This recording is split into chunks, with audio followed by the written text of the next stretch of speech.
Na manhã desta quinta-feira, o presidente do Tribunal Superior Eleitoral, o ministro Alexandre de Moraes, reafirmou que não é responsabilidade da Justiça Eleitoral fiscalizar a veiculação de inserções de rádio de candidatos a presidente da República, após alegações de Jair Bolsonaro do PL de erros na veiculação em rádios do Nordeste.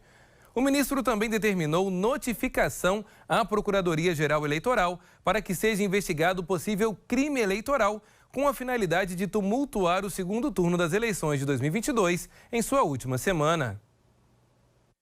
No plenário, Alexandre de Moraes lembrou que cabe aos partidos políticos, coligações ou federações partidárias a fiscalização de propagandas eleitorais para candidatos à eleição.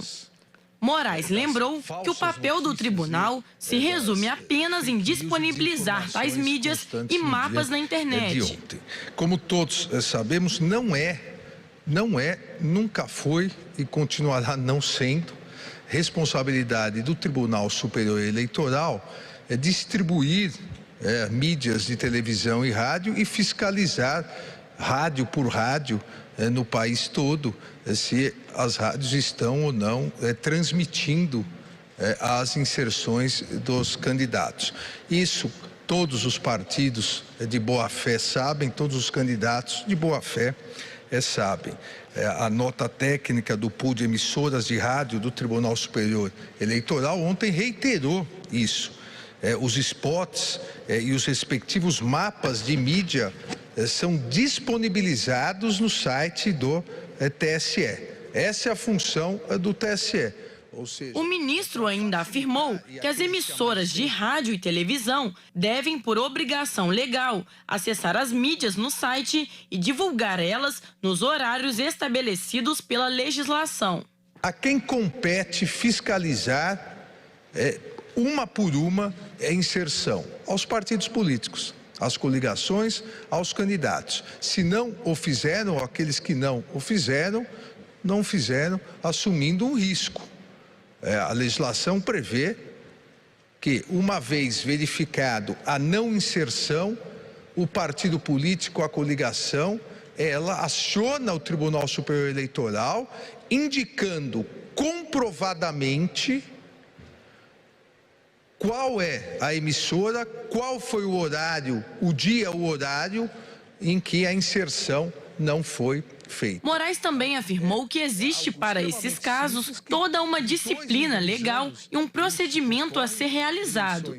Mas o importante é exatamente que não é função do Tribunal Superior Eleitoral. O Tribunal Superior Eleitoral organizou esse pool exatamente para facilitar e somente disponibiliza no seu site eletrônico. Em coletiva de imprensa realizada nesta quarta-feira, dia 26, o candidato e atual presidente Jair Bolsonaro afirmou que vai fazer valer o resultado das auditorias contratadas por ele e voltou a alegar que houve desequilíbrio nas inserções. Nós iremos às últimas consequências, dentro das 4 linhas da Constituição, para fazer valer aquilo que as nossas auditorias constataram. Realmente um enorme desequilíbrio tocante às inserções. Isso, obviamente, interfere na quantidade de votos no final da linha.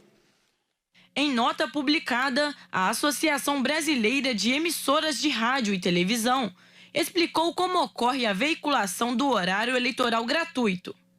A instituição informou que o conteúdo a ser veiculado é colocado à disposição das emissoras, cabendo a elas baixar as mídias e dar a devida veiculação.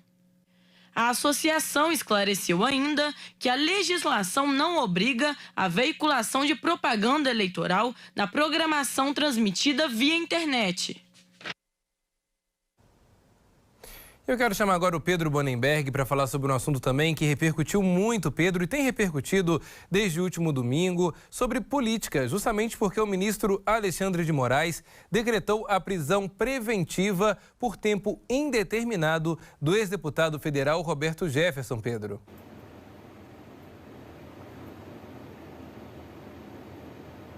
Exatamente, Elias. Mais uma vez, boa noite para você, para quem nos acompanha aqui na TV Diversa. Olha, Moraes então deu essa decisão para manter a prisão por tempo indeterminado do ex-deputado, presidente do PTB, Roberto Jefferson. Essa prisão agora tem um caráter preventivo. Para a gente explicar para o nosso espectador, bom, os 3 principais tipos de prisão que nós temos na nossa Constituição são a prisão em flagrante, a prisão temporária e a prisão preventiva. A prisão em flagrante ela ocorre quando a polícia flagra um crime acontecendo. Foi o caso do ex-deputado Roberto Jefferson, que foi flagrado atirando contra policiais e que também arremessou granadas contra policiais federais no último domingo. A prisão dele, portanto, era no caráter de flagrante e por isso ela precisava ser definida dentro da justiça, se mudaria de caráter para temporário, que é uma prisão que tem um limite de tempo ali de 5, 10 dias geralmente, ou então uma prisão preventiva, aquela que você deixa essa pessoa presa por forma preventiva, para que ela não haja de uma forma que ela tente burlar investigações ou mesmo que haja cometendo outros crimes, como foi o caso do ex-deputado Roberto Jefferson. Nessa decisão, determinação do ministro Alexandre de Moraes, ele deixa claro e ressalta isso em alguns trechos da decisão, Elias, de que Roberto Jefferson mantinha um verdadeiro arsenal dentro de casa, mesmo estando em uso do benefício de prisão domiciliar. Ele fazia a prisão domiciliar já há algum tempo, mas vinha descumprindo várias regras dentro desse processo. Entre elas, o armazenamento de armas, como nós vimos, armas realmente de calibre pesado, fuzis, granadas, verdadeiros arsenais de guerra. Além disso, vinha produzindo e publicando vídeos nas redes sociais atento ao processo democrático de direito e também fazendo alegações falsas e também criticando e até xingando, ofendendo a ministra Carmen Lúcia do Supremo Tribunal Federal. Moraes ainda destacou na decisão dele os 50 ou mais de 50 tiros de fuzil que Roberto Jefferson disparou contra agentes da Polícia Federal que foram fazer a prisão do ex-deputado na casa dele aqui no Rio de Janeiro, no estado do Rio de Janeiro, em Comendador Levi Gasparian, no último domingo. Moraes ainda destacou a apreensão, Elias, que foi feita, além então desses tiros que eles foram alvos, né, os agentes foram alvo do ex-deputado, também das granadas.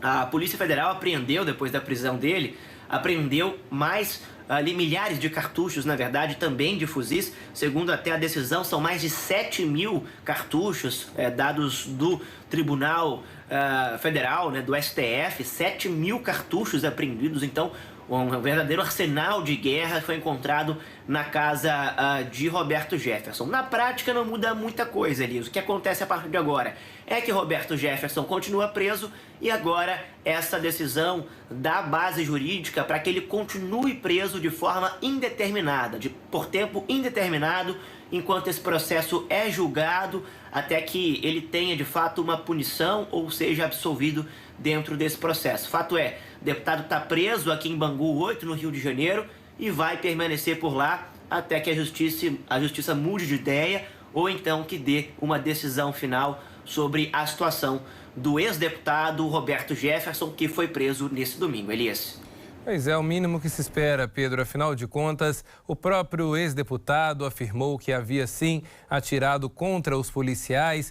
Nós temos também as imagens impressionantes, esse arsenal de guerra que foi encontrada também na casa dele. Jogou granada em cima da viatura policial, em cima dos policiais que ali estavam. Ou seja, realmente qualquer pessoa, repito, qualquer pessoa, seja ela quem fosse, deveria sim ter essa prisão decretada, até que, claro, seja julgada de forma correta.